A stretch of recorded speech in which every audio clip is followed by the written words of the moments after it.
شعیب صاحب، اب جب آپ چیف جسٹس بنتے ہیں تو اس کے بعد بہت سے فیصلے، بہت سی چیزیں پسند ہوتی ہیں، ناپسند ہوتی ہیں، لیکن جس انداز میں جسٹس منصور کی طرف سے بھی جو چیف جسٹس کے حوالے سے الفاظ لکھے گئے، اس میں پیٹی کا لفظ بھی جسٹس عیسیٰ کی ہم بات کر رہے ہیں، تو آپ نہیں سمجھتے کہ جج صاحبان کا جو کنڈکٹ ہوتا ہے وہ اپنے اختلافات بھی رکھیں لیکن اتنے کھل کر نہیں رکھنے چاہیے؟ جسٹس منصور کے اس خط سے آپ اتفاق کرتے ہیں؟ اب صاحب میں ایک بات کروں، جسٹس عمر عطا بندیال سے بہت سارے جج کے اختلاف تھے، منصور علی شاہ صاحب اور رحمۃ اللہ یا افریدی صاحب، یہ تینوں ججز کا اس ججمنٹ کے اوپر اختلافی نوٹ ہے جنہوں نے وہ پٹیشن ڈسمس کی تھی 90 ڈیز کے الیکشن والی. آپ کو یاد ہے جو 5/4 کا فیصلہ ہے یا 4/7 کا ہے یا 3/2 کا ہے، اس پہ ادھر بڑی ڈسپیوٹ رہی. لیکن ایک بات بتا دوں، جو تمام ججز میں سے جتنے آنریبل اور باعزت جج وہ تھے، بندیال صاحب، جندول صاحب بیٹھے ہوئے ہیں، یہ پیش ہوتے رہے، آج تک کسی ایک وکیل کے ساتھ انسلٹنگ وے نہیں تھا.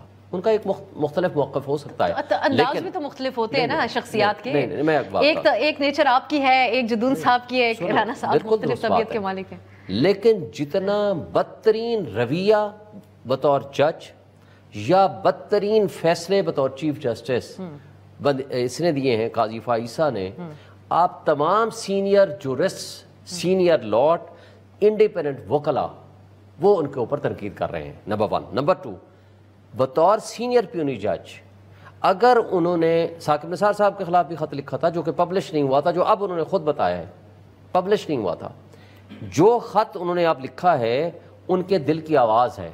انہوں نے ان کے بارے میں جو کچھ لکھا ہے، میں ایک بات بتا دوں، اگر کوئی تھیسس لکھنا چاہے نا ان کے کنڈکٹ کے بارے میں، خط لکھا تھا وہ تو جسٹس منصور کے جسٹس عیسیٰ کے حوالے سے لکھے ہوئے، جو پہلے انہوں نے اس پہ خط کے اندر ریفرنس دیا ہوا ہے کہ میں نے جسٹس ثاقب نثار کے ساتھ بھی یہی کیا تھا، خط لکھ کے دیا تھا اور میں نہیں بیٹھا تھا اس میں. الفاظ کے چناؤ کی بات کر رہی تھی، لیکن الفاظ کے چناؤ میں جو کچھ انہوں نے لکھا ہے، میرا ایمان ہے، خدا کی قسم اٹھا کے کہہ رہا ہوں، میرا ایمان ہے اس سے زیادہ کم تر یہ شخص تھا جسٹس قاضی فائیسہ اگر کوئی لکھنا چاہے تو.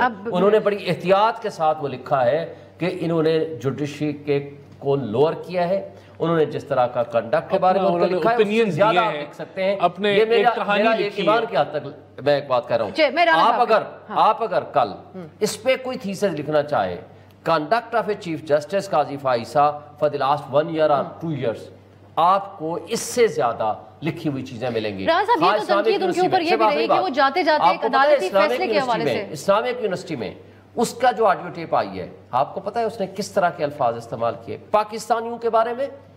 پاکستان سر، ہم کس آڈیو ٹیپ کی آپ بات کریں وہ ہم نے سنی نہیں. اب یہ اور ہم اس کو موجود ہے، چلیں کوئی مبینہ آڈیو ٹیپ ہی ہوگی، اب سنیں گے یا اس کی کوئی تحقیق ہوگی تو بات کریں گے. رانا صاحب، تحقیقات ہو جائیں. رانا صاحب، مجھے لگتا ہے شعیب صاحب زیادہ تر معاملات خدا پر چھوڑیں گے اس ڈیبیٹ کے اندر، تو دلائل کی طرف اگر ہم آ جاتے ہیں دیتے ہوئے نظر آ رہے ہیں. پتہ نہیں یہ نہیں کہ میں تو پچھلے ایک سال باتی ہوئے ایک سال سے بول رہا ہوں، آپ کو یاد ہے بات. دیکھیں ہمیں ایموشنل باتیں نہیں کرنی چاہیے کہ فلانے کا یہ ہو جائے. دیکھیں منصور صاحب نے جو خط لکھا جا منصور صاحب کے خط پہ دیکھیں وہ ان کا اوپینین ہے، انہوں نے اوپینین دیا، نہ وہ کوئی فیکچول تھا، نہ اس کے اندر کوئی فیکٹس کا ذکر کیا. جو آپس میں اختلاف ہیں، اس کے جو اختلافات تھے، جو بغض جو بھی تھا آپس میں جو چل رہا تھا معاملات، وہ انہوں نے لکھ دیا اور پبلکلی اس کو کر دیا. کوئی اب آپ کہیں کہ وہ بڑا کوئی فیکچول چیز تھی یا جو عدالت کے اندر پیش ہو سکے، ایک اوپینین آپس میں جو اختلاف چل رہا تھا وہ بظاہر نظر آیا.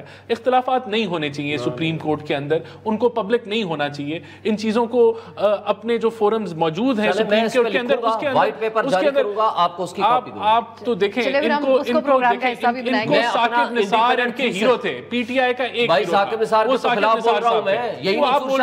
آپ بول رہے ہیں پی ٹی آئی تو نہیں بول رہی تھی نا، پی ٹی آئی تو رہے مطلب جو دیکھیں اب یہاں بیٹھ کے میں بددعائیں دوں ثاقب نثار کو تو وہ بڑی عجیب سی بات ہوگی. دیکھیں بھائی کون لا سیکٹری کا طور پر لایا تھا، میں یہاں میں بھی بددعائیں دے سکتا ہوں. چلے رانا صاحب ایک ایک کر کے بات کرتے. رانا صاحب اب میں تو ایک ایک کر کے بات کر رہا ہوں، یہ آج ذرا پھر جذباتی ہوئے. لیکن ان کو کچھ شعیب صاحب کو کچھ خوشی بھی ہے، کچھ غم و غصہ بھی ہے کہ حالات تبدیل ہوئے. خوشی اس بات کی ہے ایک بدترین جج سے اللہ نے ہمیں جان چھوڑا. میں کہہ رہا ہوں میں بھی بدترین بہت سارے ججز کو کہہ سکتا ہوں. کیا اس سے کیا ہم کریں گے؟ رانا صاحب ہم بات کر رہے ہیں، کردار جو ہے تاریخ لکھے گی، کوئی اچھا ہوگا کوئی برا ہوگا، جسٹس منیر کو تاریخ تو پی ٹی آئی کی لکھی جا رہی ہے نا. وہی اب میں باتیں کروں, کبوتر باز جو چلا گیا باہر اس کی ہسٹری بھی بتائیں. جب آپ پی ٹی آئی کی بات کرو گے پھر آپ کی پارٹی کی طرف جو 63 کی تشریح کر رہے تھے اور جو انسٹیبلٹی پھیلا رہے تھے, ان کو وہ پسند ہے. تو یہ ڈیبیٹ تو پارٹی بازی میں آنا ہے تو پھر آئیں. رانا صاحب آپ کیوں چلیں, آپ اس میں ایڈ کر لیں. جی نہیں دیکھیں آج کی ڈیبیٹ میں دلائل کم ہیں. نہیں پولیٹیکل دیکھیں, ہم کسی لیڈر کو مطلب اس طرح نازیبا الفاظ نہیں کرنا چاہیے عمران خان کے لیے, نواز شریف کے لیے. دیکھیں اب جب تک یہ کام ہم ختم نہیں کریں گے نا تو ہم آگے موو نہیں کر سکتے. جتنے بھی پولیٹیکل لیڈر ہیں قابل عزت ہیں, قابل احترام ہیں.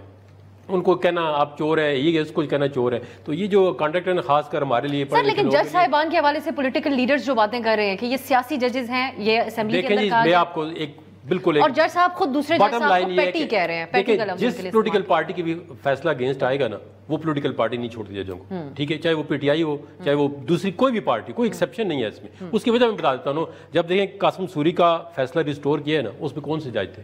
سارے وہ تھے جو جن کو کہتے ہیں پی ٹی آئی والے ہم خیال تھے. ان ججوں کو فوٹو لگا کے لنڈن کے اندر گاڑی کے اندر آپ نے دیکھا جوتے کس نے مارے ہیں, کیونکہ وہ دیکھیں ان کے خلاف فیصلہ آ گیا تھا. جو بھی پارٹی ہے نا ان کو میرٹ پہ ایکسیپٹ کرنا چاہیے. جو میں کہتا ہوں سپریم کورٹ کو پارٹی میں توجہ نہیں دینی چاہیے, بس اپنا فیصلہ کریں, ٹکا کے بیلنس قائم کریں, کسی کی طرف ٹلٹ نہ کریں. اب اس دور میں ہم کیا رویہ دیکھیں گے؟ رانا صاحب آپ بات ہو رہی ہے آئینی ترمیم, 27ویں آئینی ترمیم کی, اس کا کیا محور ہوگا؟ جو رانا ثناء اللہ صاحب نے بات کی, جو زیادہ وقت دیا انہوں نے, وہ ملٹری کورٹس کے حوالے سے تھا, اس کے قیام کیا محور ہوگا آپ کے لیے؟ دیکھیں بات یہ ہے کہ ایک جو ابھی ڈیبیٹ سٹارٹ ہو رہی ہے, ہوتی ہے نہیں ہوتی ترامیم, کیا اس کو ہم پہلے سے ہی کہیں رد کر دیں کہ یہ ہوئی نہیں؟ پچھلی بار جس انداز میں اس کو کروانا چاہ رہے تھے, لیکن اس کے بعد وہ پھر انداز چینج ہو گیا نا. اس کے بعد سب بڑے محتاط ہو گئے ہیں, بڑا کلوزلی مانیٹر کر رہے ہیں. ایک چیز تو لیسن تو لرن ہو گیا نا. اگر آپ کوئی چیز جلدی میں کریں گے, کنسنسس بلڈ نہیں کریں گے تو وہ چیز نہیں ہوگی. اس کے بعد آپ نے سیکھا اور پھر آپ نے ایک براڈر کنسنسس ڈیولپ کیا اور پھر آپ آگے بڑھے. تو ہم یہ کہیں کہ 27ویں ترامیم آ ہی نہیں سکتی اس ملک میں. اگر آئیں گی تو ہم یہ کر دیں گے, وہ کر دیں گے. یہ ایک اور سازش ہے. بھائی کیوں؟ پارلیمنٹ کا کام ہے. اگر پارلیمنٹ میں 2/3 اکثریت ہے اور کنسنسس ہے کسی چیز پہ, تو آپ ترمیم کبھی بھی لا سکتے ہیں. اب دیکھیں بات ابھی یہ کوئی حتمی نہیں ہے, لیکن جو باتیں ہو رہی ہیں 140 کی, یہ تو ایک ہی وہ تو ڈیمانڈ ہے ایم کیو ایم کی, اور پہلے دن سے ڈیمانڈ ہے کہ جو لوکل باڈیز ہے اس کو آئینی کور دیا جائے, اس کی کنٹینیوٹی کو, اور پھر فائنینشیل جو ڈیولوشن ہونی ہے, یہ ایک بات چیز ہے. تو دیکھیں ملٹری کورٹس کی بات کریں, چلیں ملٹری کورٹس کی بھی ان علاقوں کے اندر جہاں جوڈیشری ایگزسٹ اس طریقے سے نہیں کرتی اور جہاں دہشت گردی کا جو ہے وہ زور ہے. ایک بات ہے نا, اگر میں یہ بات کروں مثال کے طور پہ, یا کوئی گورنمنٹ کا آفیشل کرے, تو یہ کیا ڈیبیٹ بھی نہیں ہو سکتی؟ کیا یہ ڈیبیٹ جو ہے اگر ہوگی ڈیبیٹ اور اس کے اوپر اس کے باعث نہیں ہوں گے؟ عدالت کا ایک فیصلہ اس حوالے سے موجود ہے. وکلا برادری اور جو ہمارے انسانی حقوق کی تنظیمیں ہیں وہ واضح موقف رکھتی ہے. چلیں اس کا مجھے جواب لینے دیں. ٹرائل نہیں ہو سکتا. موجودہ جو چیف جسٹس ہے, اب مجھے جواب لینے دینا بھائی, آپ اپنی باری ان کا بے شک ملٹری ٹرائل کے حوالے سے اختلافی نوٹ تھا, لیکن انہوں نے یہ بات واضح کی تھی کہ 9-10 مئی کے جو پی ٹی آئی سے ریلیٹڈ لوگ ہیں ان کا نہیں ہو سکتا. آپ جو کہہ رہی ہیں آپ صحیح کہہ رہی ہیں. کیا ڈیبیٹ نہیں ہو سکتی؟ ڈیبیٹ تو ہو سکتی ہے سر. پھر بات تو یہی تو بات ہے. تو آپ یہ بتا دیجئے کہ آپ اس کے حق میں کیوں ہوں گے؟ آپ لوگ وہ تو ڈیبیٹ ہوگی نا. ملٹری عدالتوں کے قیام کے حوالے سے آئینی ترامیم تو تبھی اب ہم نے سیکھ لیا نا, تب ہوں گی جب درجنوں جماعتیں ایک پیج پہ ہوگی, کیونکہ ہماری گورنمنٹ کے پاس تو 2/3 اکثریت نہیں ہے. تو میں اگر کوئی ڈیبیٹ کر رہا ہے, اگر میں یہی جاننا چاہ رہی سر آپ لوگوں کی مائنڈ سیٹ کیا ہے, کس مصلحت کے تحت آپ سمجھتے ہیں کہ میں گورنمنٹ کا ابھی اس پہ کوئی فائنل کوئی پی ایم ایل این کے رانا صاحب نے اگر بات کی ہے تو میں اس چیز کو کنفرم نہیں کر سکتا کہ گورنمنٹ کا یہ سٹانس ہے یا گورنمنٹ یہ کرنے جا رہی ہے. یہ چیزیں آگے بڑھیں گی, اس پہ ڈیبیٹ ہونی چاہیے ہے. کوئی بھی اگر کوئی ایک بالکل ایک ایکسٹریم پوائنٹ آف ویو بھی ہے, اس پہ بھی ڈیبیٹ ہونی چاہیے. اور اگر وہ ڈیبیٹ سے کنسنسس سے آپ کسی ترامیم کی طرف جاتے ہیں تو اس کو ہمیں رد نہیں کرنا چاہیے. اگر کنسنسس ہو بھی جاتا ہے تو کن بیسس کے اوپر آپ لوگ چاہیں گے کہ ملٹری کورٹس کا قیام ہوئے, بریک واپس آتے ہیں؟ ہمیں واویلا نہیں مچانا چاہیے. ڈیبیٹ کے ساتھ اگر سب چیزوں کے ساتھ مل کے چلے تو